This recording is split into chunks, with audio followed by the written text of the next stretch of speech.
Hello बच्चों, कैसे हैं आप सब। आशा करती हूँ आप सब बहुत अच्छे होंगे। हमारा 11 मई को श्रेष्ठा का पेपर है और बच्चों हम 11 मई को यानी 11 मई आ गई आज। हमारा 9 हो गई और अब हमारे पास एक ही दिन रहा है। अब मैं कुछ पेपर की आपको इसमें बता देती हूँ, ये पेपर में आ सकते हैं, इम्पोर्टेंट है। ये 2022 का पेपर है। साइंस से रिलेटेड कुछ क्वेश्चंस को मैं आपको हल करा रही हूँ। कुछ अगर मेरे पे होगा, तबीयत बहुत ज्यादा खराब है, तो अगर मेरे पे हुआ तो मैं आपको और भी पेपर्स क्या है अभी हल करा के आज की डेट में दे दूंगी। अभी हम साइंस का ये वाला पेपर हल करते हैं। साइंस के क्वेश्चन हल करा रही हूँ, 2022 का श्रेष्ठा का पेपर है ये। और इसमें हम 31 क्वेश्चन को देखते हैं। निम्नलिखित में से कौन से अद्वितीय अद्वितीय गुणधर्म संश्लेषित रेशों को परिधान सामग्री हेतु लोकप्रिय बनाते हैं। यानी कि परिधान यानी कि बच्चों यहाँ पे कपड़े से रिलेटेड बात हो रही है। कपड़ों को जो सामग्री क्या करती है, लोकप्रिय बनाती है। हम क्यों ज्यादा उन कपड़ों को खरीदते हैं, तो वो इनमें से कौन सा गुण मिलता है। पहली बात तो जो कपड़े ज्यादा लोकप्रिय वो होते हैं जो क्या हो, ज्यादा अधिक चलाऊ हो।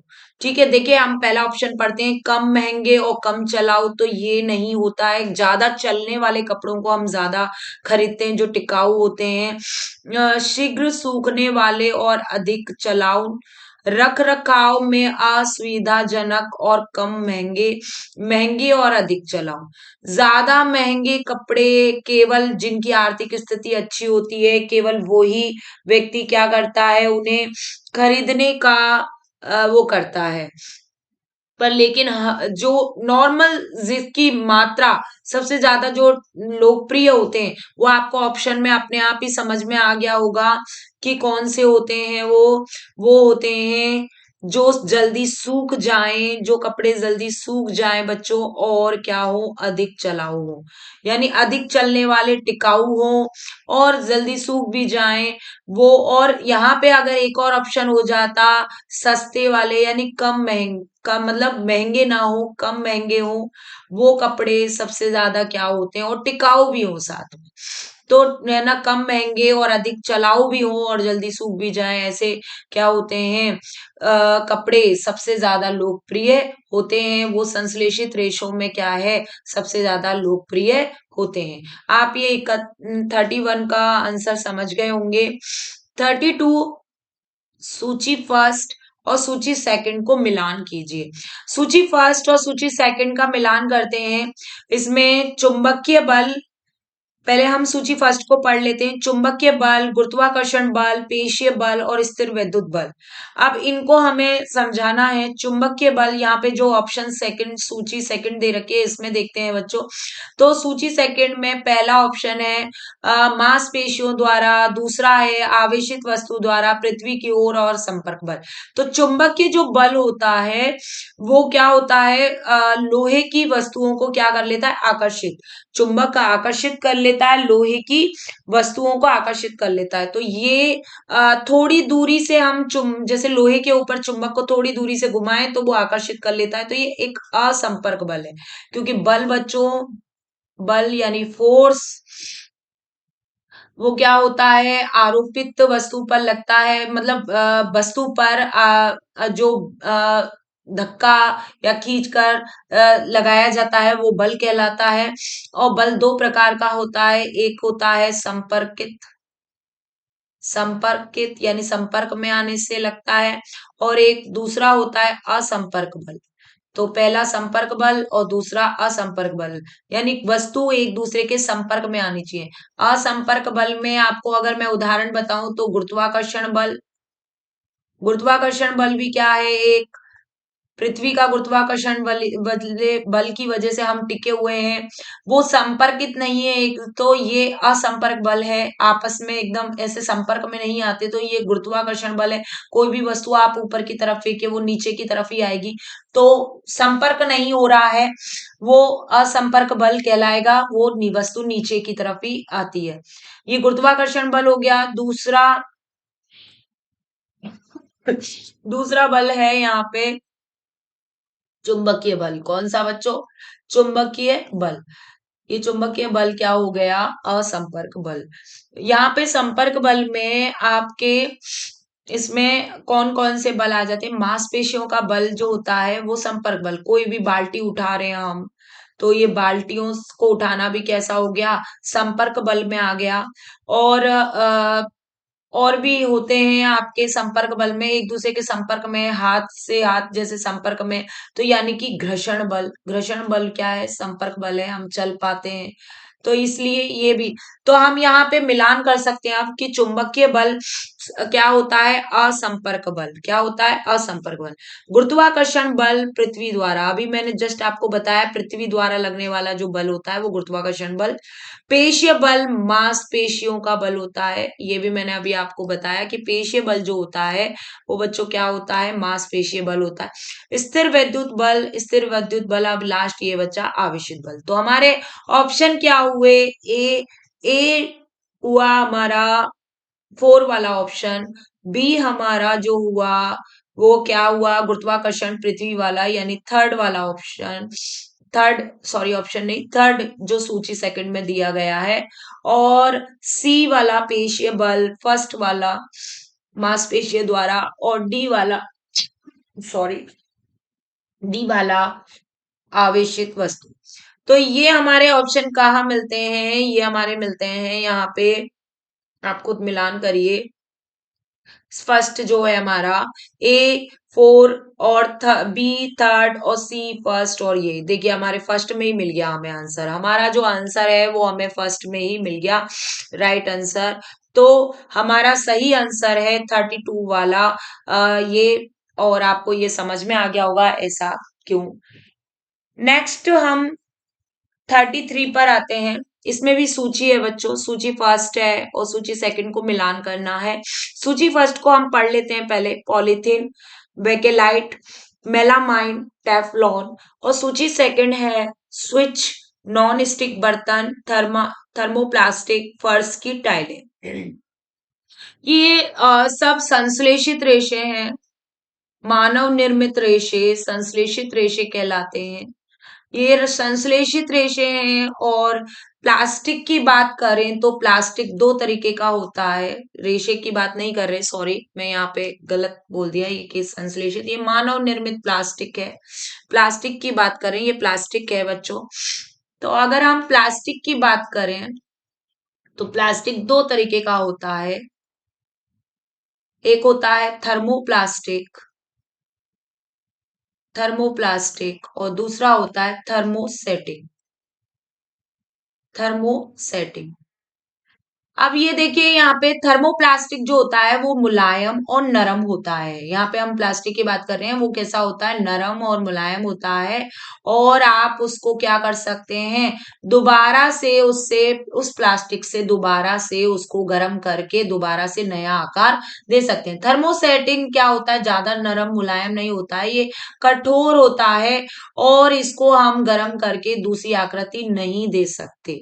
तो आप इसमें समझ गए होंगे कि नर्म और मुलायम और इस तरीके से। तो आप एक इसमें हम मिलान करें अगर पॉलीथीन की, तो पॉलीथीन से क्या बनाया जाता है? बेकेलाइट से क्या बनाया जाता है? मेलामाइन से क्या बनाया जाता है? टेफ्लॉन से क्या बनाया जाता है?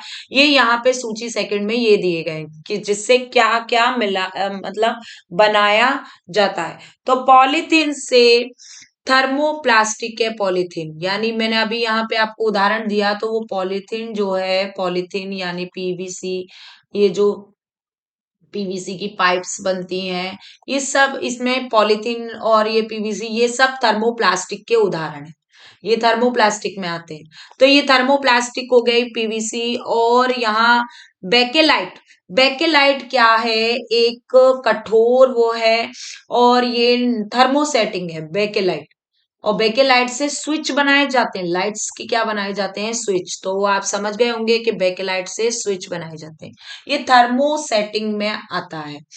मेलामाइन, मेलामाइन वो इससे क्या बनाई जाती है, मेलामाइन से फर्श की टाइलें बनाई जाती हैं, जो टाइल्स होती हैं फर्श की, वो मेलामाइन से बनाई जाती हैं। और टेफलॉन का आप बच्चों ध्यान कर लीजिए, पहले भी कई बार पेपरों में पूछा गया है टेफलॉन का। नॉन स्टिक, चिपक ना चिपकने वाले बर्तन, नॉन स्टिक जो बर्तन होते हैं, वो किससे बनाए जाते हैं, टेफलॉन से।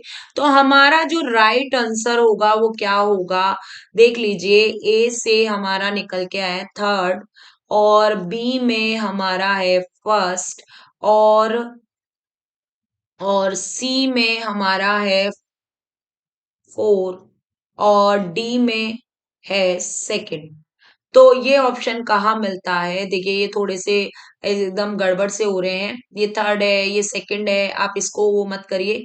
ये यहाँ पे जो है, मैं यहाँ पे बता देती हूँ, यहाँ पे जो ए बना हुआ है, तो जो सही आंसर जो है वो ही थर्ड है। ये थ्री लाइन्स हैं, ये अलग से लग गया है।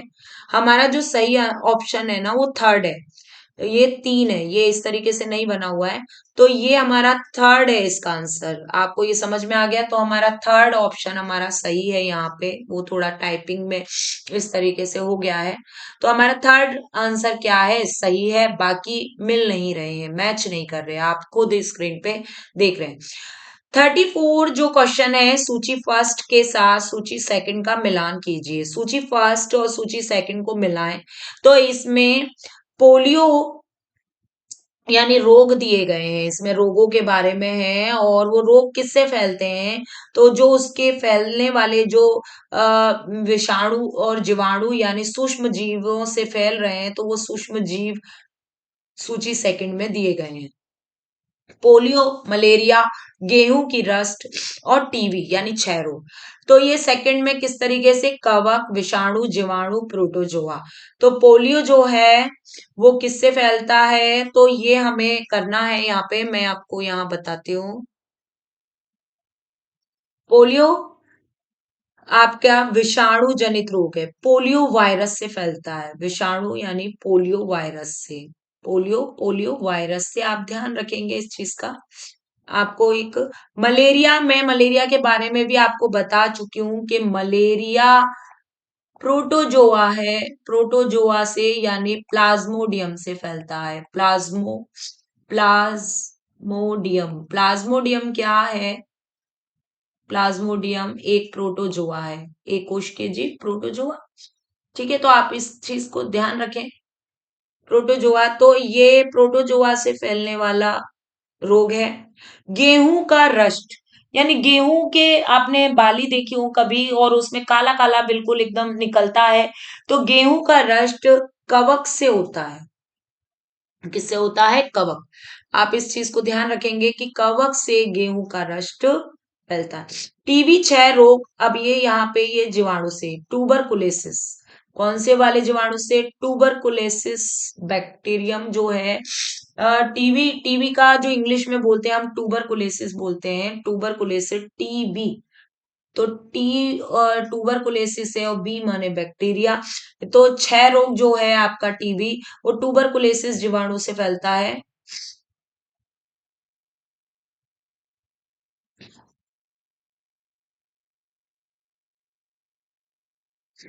माइक्रोबैक्टीरियम ट्यूबरकुलोसिस, माइक्रोबैक्टीरियम ट्यूबरकुलोसिस, आप इस चीज को आप ध्यान रखेंगे कि ट्यूबरकुलोसिस जीवाणु जो है, माइक्रोबैक्टीरियम ट्यूबरकुलोसिस, उससे क्षय रोग फैलता है।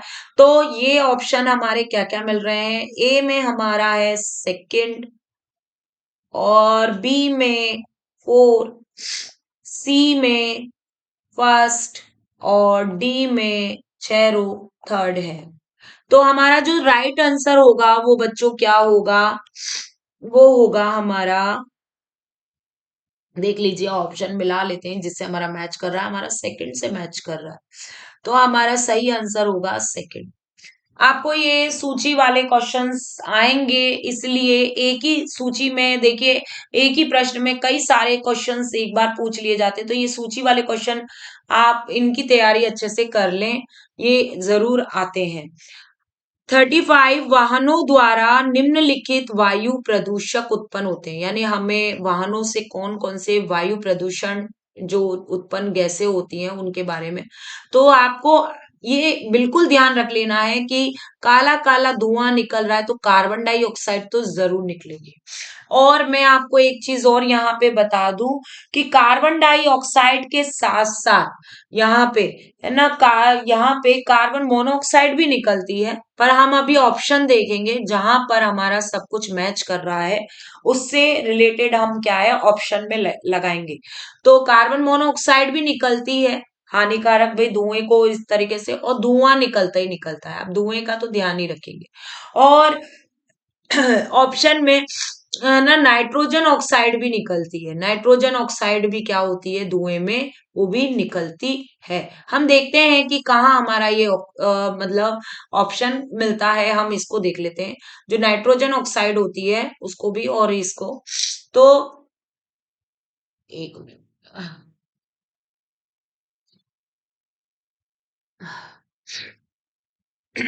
पहले हम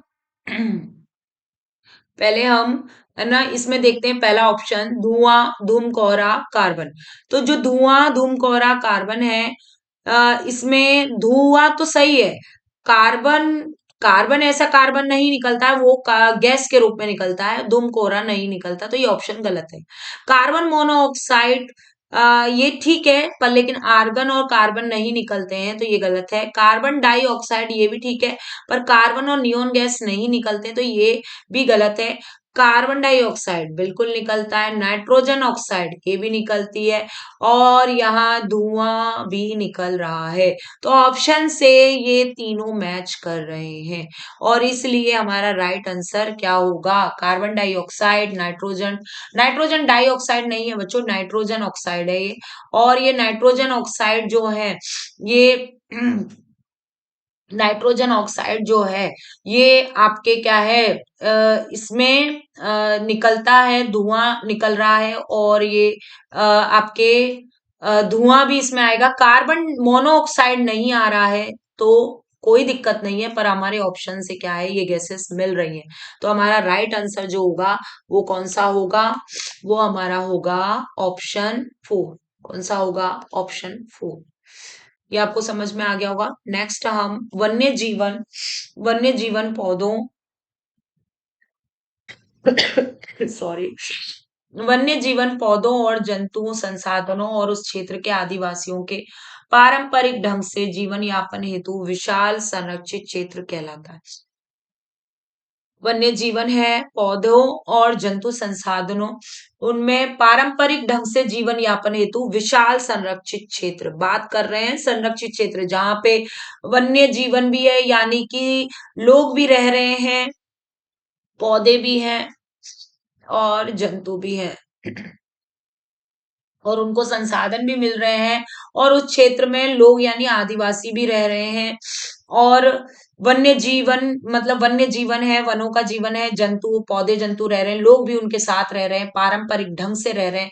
तो ये पूरा जो विशाल संरक्षित क्षेत्र को क्या बोलते हैं, तो इस विशाल संरक्षित क्षेत्र को जैव मंडल आरक्षित क्षेत्र कहते हैं। बच्चों क्या कहते हैं, जैव मंडल आरक्षित क्षेत्र। आप इस चीज को समझ लीजिए कि ये जैव मंडल आरक्षित क्षेत्र वही होते हैं जहां पर आदिवासी भी रह रहे हैं, पौधे जंतु सब अपना जीवन यापन क्या है एक साथ करते हैं। और जैव मंडल आरक्षित क्षेत्र में ये सभी आ जाते हैं, राष्ट्रीय उद्यान, और इस तरीके से। मैं आपको एक चीज और यहाँ पे बता देती हूँ कि सरकार ने वन्य जीव संरक्षण अधिनियम चलाया था, वन्य जीव संरक्षण अधिनियम। वनों का जीवन के लिए संरक्षण अधिनियम, और ये अधिनियम चलाया 1972 में। अगर आता है क्वेश्चन में तो आपको ये ध्यान रखेंगे, अवैध शिकार करने से मना कर दिया गया था। पहले शिकार बहुत होते थे जीव जंतुओं के, तो अवैध शिकार करने से मना कर दिया गया था, और उनकी तस्करी अगर हो रही है तो उस पर भी क्या कर दिया गया था, रोक लगा दी गई थी। आप जानते हैं तस्करी का सबसे बड़ा उदाहरण है ना, वो एक सींग वाला गेंडा जो है वो सबसे ज्यादा तस्कर किया जाता है, हाथी के दांतों का भी तस्कर होता है। तो इन सब पे क्या लगा दी गई, रोक लगा दी गई।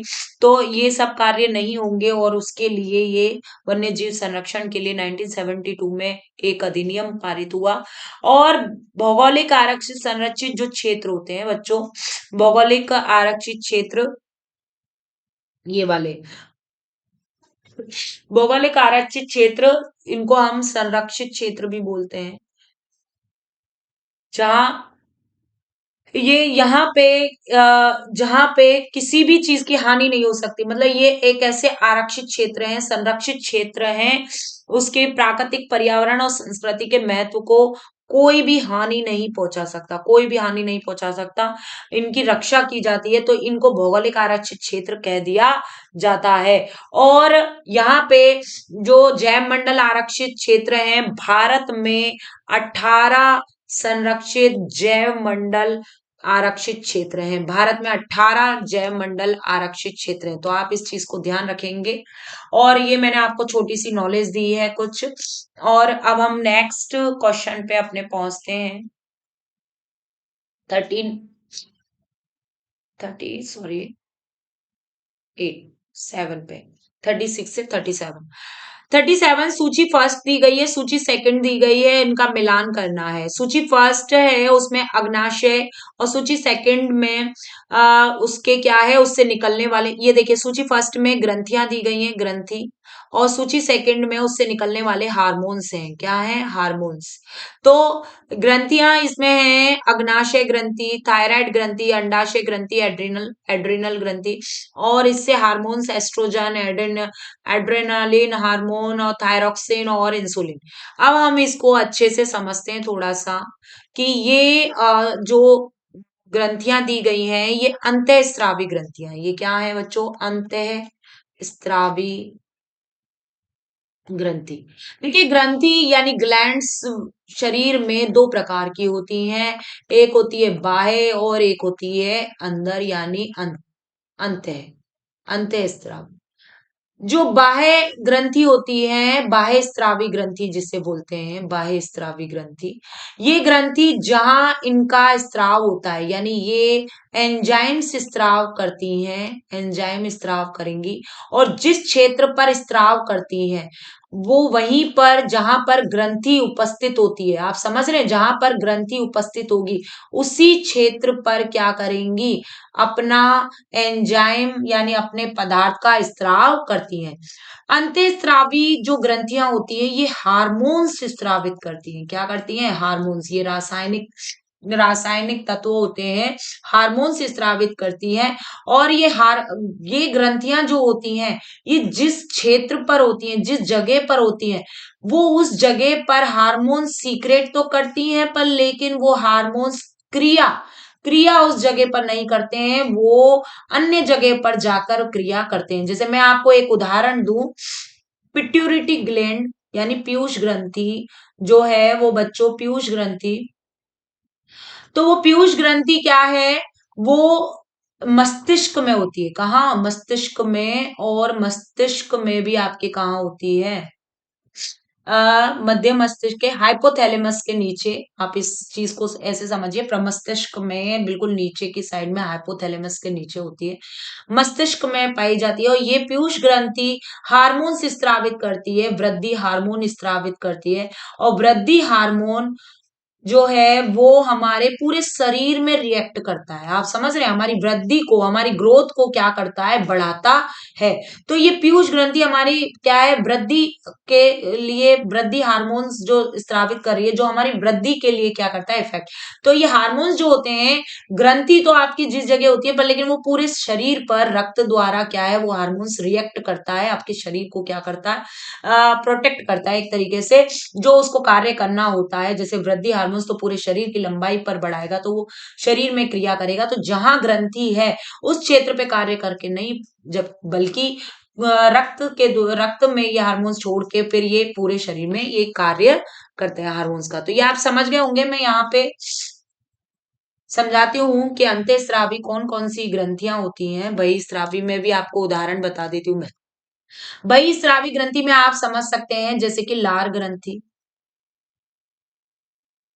है ना, और आपकी अश्रु ग्रंथि भी है, लार ग्रंथि भी है, और कान में निकलने वाले, आपने मैल वैल देखा होगा, कान में मोम जैसा पदार्थ सा निकलता है, तो इसको कर्ण ग्रंथि भी होती है, ये कान में निकलती है। और हार्मोन्स वाले भाग को आप समझें तो कौन कौन से हार्मोन्स, तो यहाँ शुरुआत पीयूष ग्रंथि से होती है, और सेकंड नंबर जो है वो थायराइड, बहुत सारी होती हैं ये ग्रंथियां। थायराइड ग्रंथि, फिर पैराथायराइड ग्रंथि, मैं शॉर्ट में लिख देती हूँ आपके लिए, बस आपको समझ जाइए। पैराथायराइड ग्रंथि के बाद अग्नाशय ग्रंथि, और अग्नाशय ग्रंथि और एड्रिनल ग्रंथि जो किडनी पे पाई जाती है, एड्रिनल ग्रंथि, और इनके अलावा अंडाशय ग्रंथि। अगर कोई एक आध छूट गई है तो आप मुझे जरूर बताइएगा। अंडाशय और वृषण ग्रंथि ये नर में पाई जाती है, वृषण ग्रंथि इनको जनन ग्रंथि बोलते हैं एक तरीके से। तो अंडाशय मादा में, फीमेल में, और वृषण मेल में यानी कि नर में। तो ये ग्रंथियां पाई जाती हैं।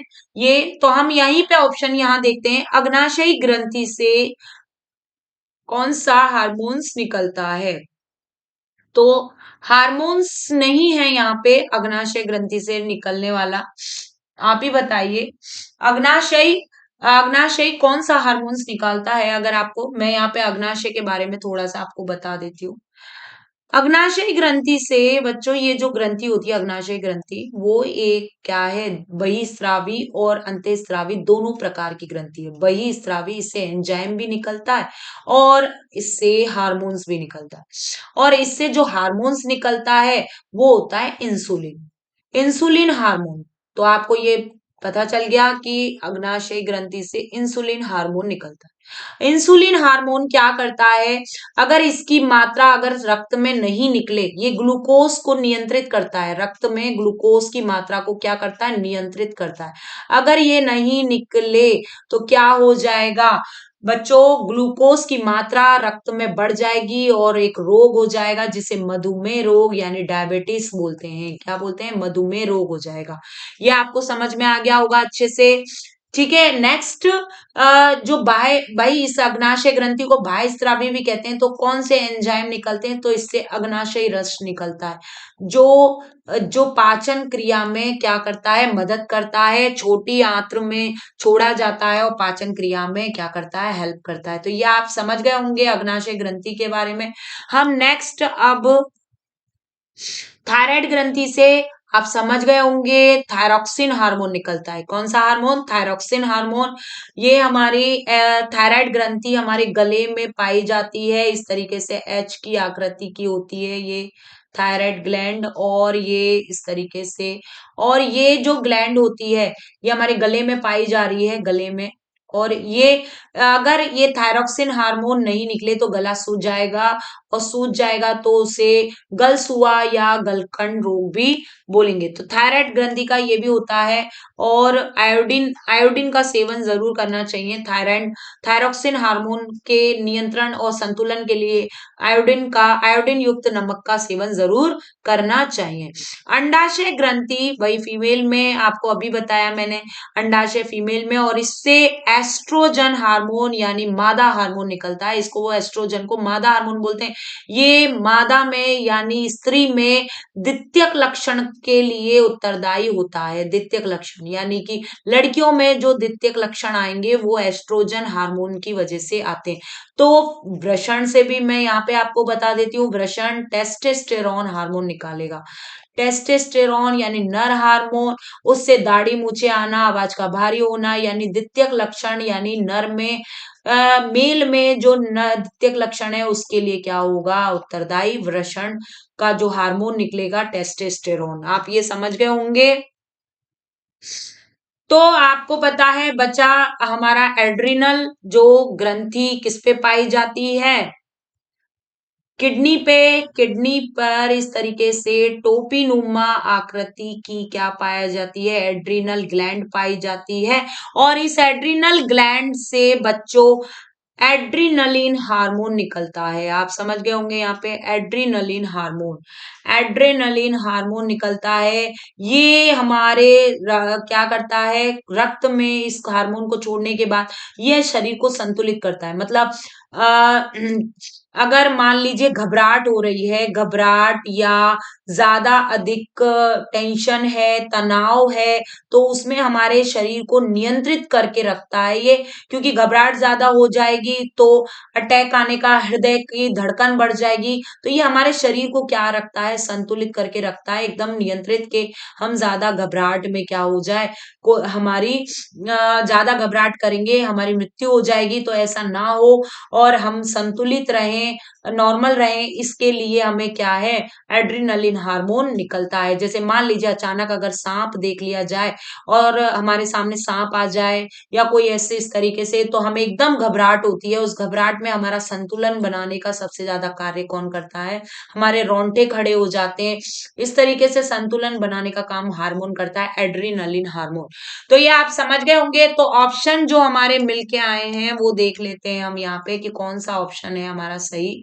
तो यहाँ पे आप देखेंगे कि ए को मिलान है फोर्थ से, और बी का मिलान थर्ड से, और डी सी का मिलान फर्स्ट से, और डी का मिलान किससे है, सेकंड से है। तो यहाँ पे सही आंसर हमारा होगा, आप मिला लीजिए सेकंड वाला। भाई हमारा आंसर कौन सा सही है, सेकंड। नेक्स्ट हमारा, जल्दी देखिए क्लास बहुत लंबी हो रही है, 10 क्वेश्चंस में ही। अलैंगिक जन्म से संबंधित कथन पहचानिए। केवल सूक्ष्म जीवों में पाया जाता है, हाइड्रा में, मुकुलन में। अलैंगिक जन्म, जन्म यानी जनन है ये क्या है, अलैंगिक जन्म। देखो बच्चों यहाँ पे ये मैंने आपको समझा दिया, इसमें मैं आपको यही समझा दूं।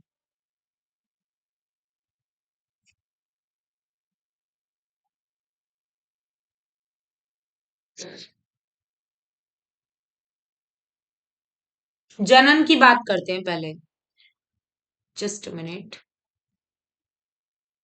जनन, जनन दो टाइप से होता है। एक होता है अलैंगिक, जिसमें एक पेरेंट बॉडी क्या कर सकती है, संतति उत्पन्न कर सकती है, और दूसरा लैंगिक जनन, जिसमें दोनों पेरेंट बॉडी की जरूरत होती है, लिंग की जरूरत होती है, दोनों लिंग की जरूरत होती है।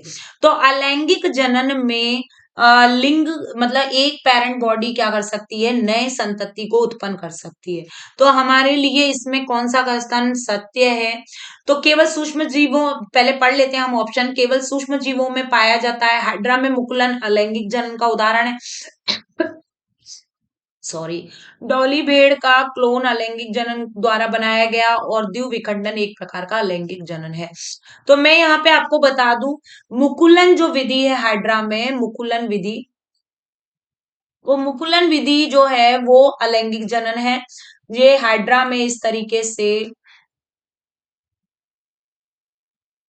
मेरी ड्राइंग इतनी अच्छी नहीं है, पर इसमें इस तरीके से मुकुलन बन जाता है, मुकुलन होना स्टार्ट हो जाता है इस तरीके से। और ये मुकुलन धीरे धीरे बढ़ता हुआ एक नए प्लांट का क्या है, निर्माण। तो एक ही पेरेंट बॉडी से क्या हो गया है, नई संतति का निर्माण हो गया। तो मुकुलन कैसा हो गया, अलैंगिक जनन।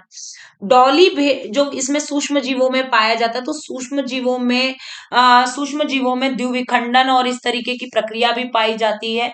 तो यहाँ पे जो हमारा सही आंसर है अभी हम यहाँ पे निकालेंगे। तो यहाँ जो हमारा अलैंगिक जनन है वो खंडन विधि, जैसे मैं आपको बता रही हूँ कि खंडन विधि से भी होता है, यानी दो कोशिकाएं आपस में टूट गई, तो द्विखंडन विधि से भी होता है, मुकुलन द्वारा भी होता है, बीजाणु के निर्माण द्वारा भी होता है अलैंगिक जनन। और यहाँ पे कायिक प्रवर्धन भी क्या है, अलैंगिक जनन का उदाहरण है। कायिक प्रवर्धन जो पेड़ पौधों में पाया जाता है वो अलैंगिक जनन का। यहाँ पे हमारा जो सही आंसर है वो हमारा देखिए द्विविखंडन, जैसे मैंने खंडन में बताया, दो कोशिकाएं हैं, एक कोशिका है और दो भाग में क्या हो जाए, टूट जाए, इस तरीके से लंबी होके। मैं यहाँ पे बना देती हूँ, ये आपको समझ में आ जाएगा इस तरीके से। ये इस तरीके से एक कोशिका हुई, धीरे धीरे वृद्धि करी, उसमें इस तरीके से जीव द्रव्य का भी आपस में क्या हो गया, खिंचाव हो गया, और ये आगे चल के दो भागों में क्या हो गई, बट गई। तो ये क्या कहलाया, द्विखंडन। द्विविखंडन क्या कहलाया, आपका जनन कहलाया। तो एक ही पेरेंट बॉडी थी, एक ही कोशिका थी, तो इसी से ही क्या हो गया, नई संततियों का निर्माण हो गया, और ये अलैंगिक जनन का ही उदाहरण है। तो हमारा सही जो आंसर है वो क्या है, बी और डी। बी और डी में, बी और डी हमारा फर्स्ट ऑप्शन हमारा सही है। देखिए सूक्ष्म जीवों में जरूरी नहीं है कि अलैंगिक ही जनन पाया जाए, ठीक है, तो सूक्ष्म जीवों में अलैंगिक जनन ही होता है, ये ऑप्शन सही नहीं है। और दूसरा, डॉली भेड़ एक क्लोन है और वो सैरोगेटिव मदर द्वारा ही क्या है, उत्पन्न ही थी, और ये लैंगिक जनन जैसी प्रक्रिया द्वारा ही क्या है, बस ये समझ लीजिए आप, लैंगिक जनन प्रक्रिया द्वारा ही इस तरीके से हुआ था। तो डॉली भेड़ भी नहीं होगा, इसका सही आंसर है केवल बी और डी। तो आप समझ गए होंगे। देखिए क्लास बहुत लंबी हो रही है, मैं अभी आपको अभी नेक्स्ट अभी क्लास में अभी उसकी भी क्लास डाल दूंगी आगे की, इसके आगे के क्वेश्चंस के हल की। तो आप 38 तक आप इसको देखिए, फिर आगे जो वीडियोस डलने वाली है वो 38 के आगे के क्वेश्चंस की होगी। ओके बच्चों, बाय।